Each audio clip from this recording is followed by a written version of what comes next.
بسم اللہ الرحمن الرحیم الحمد للہ والصلاة والسلام علی رسول اللہ وعلی آلہ واصحابہ ومن والہ۔ السلام علیکم ورحمۃ اللہ وبرکاتہ۔ سامعین کرام، آج الحمد للہ تبارک و تعالی مسلمانوں میں یہ چیز دیکھنے میں آ رہی ہے کہ وہ کورونا وائرس سے چھٹکارے اور نجات کے لیے روزانہ رات کے وقت اذان دیتے ہیں، لیکن افسوس کہ ایسی بھلی چیز، ایسی اچھی چیز پر بھی اہل حدیث وہابیہ کا اعتراض پھر میدان میں آیا اور انہوں نے ہمیں مجبور کیا کہ اس اعتراض کا بھی ہم جواب دیں۔ ان کا یہ کام ہی ہوتا ہے کہ جہاں اللہ اور اس کے رسول صلی اللہ علیہ وسلم کا ذکر ہو وہاں روک لگائیں۔ اب علماء اسلام کی یہ ذمہ داری بنتی ہے کہ ان کے ان اعتراضات کا جواب دیں اور بیچاری عوام کے شک و شبہے کا ازالہ فرمائیں۔ تو یہ ایک بات یاد رکھیں کہ ہم مصیبتوں کے وقت اذان دینے کو نہ فرض سمجھتے ہیں، نہ واجب سمجھتے ہیں، نہ سنت مؤکدہ سمجھتے ہیں۔ ہم اسے صرف و صرف ایک جائز اور اچھا کام سمجھتے ہیں۔ اب کوئی اگر اسے فرض یا واجب سمجھ کے کرے یا سنت مؤکدہ سمجھ کر کرے تو ہم سنی بھی اسے غلط کہتے ہیں۔ اذان دینا ایک اچھا کام ہے، اس کو میں ابھی انشاءاللہ عز و جل حدیثوں کی روشنی میں ثابت کروں گا، اور ساتھ میں ان لوگوں کے بزرگ کے بھی نام پیش کروں گا جو لوگ کہ اس اچھے کام پر اعتراضات وارد کرتے ہیں۔ میں ان کے بزرگوں کا بھی نام پیش کروں گا کہ انہوں نے مصیبتوں کے وقت، گھبراہٹ کے وقت اذان دینے کے بارے میں کیا فرمایا ہے۔ تو شروع کرتے ہیں۔ سب سے پہلی حدیث حضرت سیدنا معاذ بن جبل رضی اللہ تعالیٰ عنہ سے۔ یاد رکھیں کہ پہلے میں عمومی حدیث پیش کروں گا جس میں مصیبتوں کے وقت ذکر اللہ عز و جل کے ذکر کرنے کی جو فضیلت وارد ہے اس کے متعلق حدیث پیش کروں گا، اور وہ حدیث یہ ہے کہ حضرت سیدنا معاذ بن جبل رضی اللہ تعالی عنہ سے روایت ہے کہ اللہ تبارک و تعالی کے ذکر سے بڑھ کر کوئی عمل نہیں ہے جو اللہ عز و جل کے عذاب سے نجات دینے والا ہے۔ کیا ہے کہ اللہ تعالیٰ کے ذکر سے سب سے بڑی چیز، اللہ تبارک و تعالیٰ کے ذکر سے بڑھ کر کوئی ایسا عمل نہیں جو اللہ کے عذاب سے نجات دلائے، یعنی اللہ کا ذکر ہی ایسی شے ہے جو عذاب الہی سے نجات دینے والی ہے، اور بلا شبہ اذان یہ اللہ تبارک و تعالیٰ کا ذکر ہے، اور اللہ تبارک و تعالیٰ کے ذکر سے جب بلائیں ٹلتی ہیں، عذاب الہی دور ہوتا ہے، تو پھر اذان دینے میں کیا حرج ہے۔ اب یہ حدیث کس کتاب میں ہے؟ مسند احمد بن حنبل جلد 6 صفحہ 317 میں حدیث نمبر 21574 میں یہ حدیث موجود ہے۔ حضرت ابو ہریرہ رضی اللہ تعالی عنہ سے بھی ایک روایت موجود ہے جس میں یہ الفاظ موجود ہیں کہ تکبیر کے ذریعے آگ کو بجھاؤ، اور بلا شبہ اذان میں تکبیریں دی جاتی ہیں، اللہ اکبر کہا جاتا ہے، تو آگ جو کہ ایک مصیبت کی شکل ہوتی ہے، اس مصیبت کو ختم کرنے کے لیے حکم دیا گیا کہ تکبیر کے ذریعے آگ کو بجھاؤ۔ اس سے بھی سمجھ میں آتا ہے کہ مصیبت کے وقت اذان دینے میں کوئی حرج نہیں ہے، یہ عین تعلیم نبوی صلی اللہ تعالیٰ علیہ وسلم ہے۔ اب چلتے ہیں خاص اذان کے بارے میں جو حدیثیں وارد ہیں اس پہ ہم چلتے ہیں۔ حضرت سیدنا انس بن مالک رضی اللہ تعالیٰ عنہ سے المعجم الکبیر للطبرانی میں یہ روایت موجود ہے، یہ جلد 1 صفحہ نمبر 199 میں ہے، حدیث نمبر 746، کہ جب کسی بستی میں اذان دی جائے تو اللہ تبارک و تعالی اس دن اس بستی کو عذاب سے محفوظ رکھتا ہے۔ اب اس سے بھی سمجھ میں آیا کہ جب عذاب کا نزول ہو، عذاب الہی قوم میں ظاہر ہو، تو اس وقت اس عذاب کو دور کرنے کے لیے اذان دینا جائز ہی نہیں بلکہ اس عذاب کے ازالے کا ذریعہ بھی ہے۔ یہ حدیث المعجم الکبیر للطبرانی میں موجود ہے اور مجمع الزوائد میں بھی یہ حدیث موجود ہے۔ اب تیسری حدیث بلکہ چوتھی حدیث کی طرف چلتے ہیں۔ حضرت معقل بن یسار رضی اللہ تعالی عنہ سے مروی ہے کہ جس قوم میں صبح اذان دی جائے وہ قوم شام تک اللہ کے امان میں رہتی ہے، اور جس قوم میں شام کے وقت اذان دی جائے وہ صبح تک امان میں رہتی ہے۔ اب کچھ لوگ اعتراضات یہ کرتے ہیں کہ آپ ہمیشہ جو ہے ضعیف حدیثیں بطور استدلال پیش کرتے ہیں، تو میں یہاں آپ کو بتانا چاہوں گا کہ امام بیہقی، امام احمد بن حنبل، امام بخاری، امام مسلم، امام شافعی، حافظ ابن رجب اور دیگر بہت سارے محدثین بلکہ جمہور محدثین کا یہی موقف اور یہی ان کا فیصلہ ہے کہ ضعیف حدیثیں معتبر ہیں۔ کب؟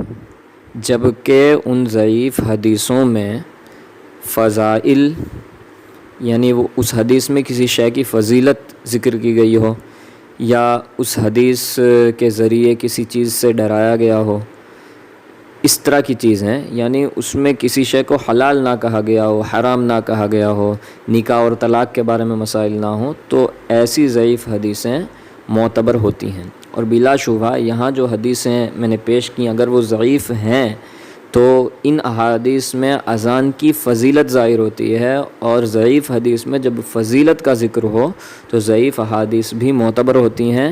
یہ جمہور محدثین کا فیصلہ ہے۔ جو لوگ بخاری کی رٹ لگاتے ہیں ان کے امام بخاری کا بھی یہی فیصلہ ہے، امام مسلم کا بھی یہی فیصلہ ہے۔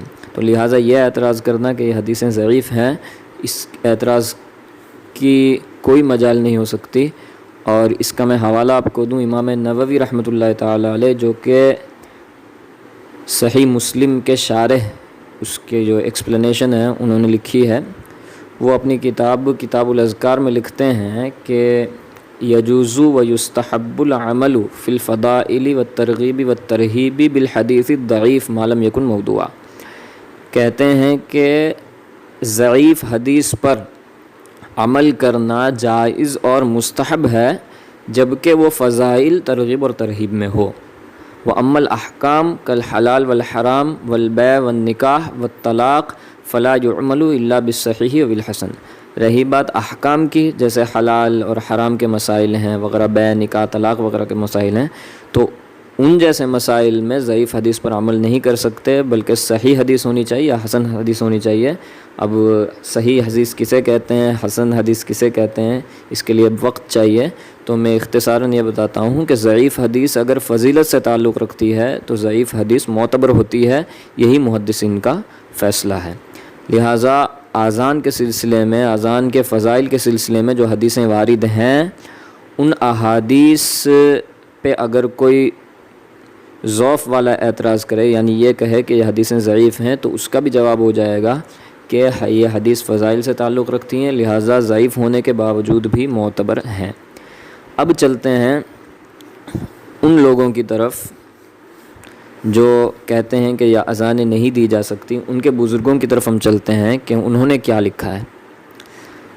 اہل حدیث طبقہ جسے ہمارے ملک میں توحید والے کہا جاتا ہے، ان کے شیخ الکل فی الکل، ان کے بڑے بزرگ نواب صدیق حسن بھوپالی، وہ اپنی کتاب الداء والدواء میں لکھتے ہیں کہ دائیں کان میں اذان دی جائے اور بائیں کان میں اقامت کہی جائے تو یہ جنات سے بچاتا ہے۔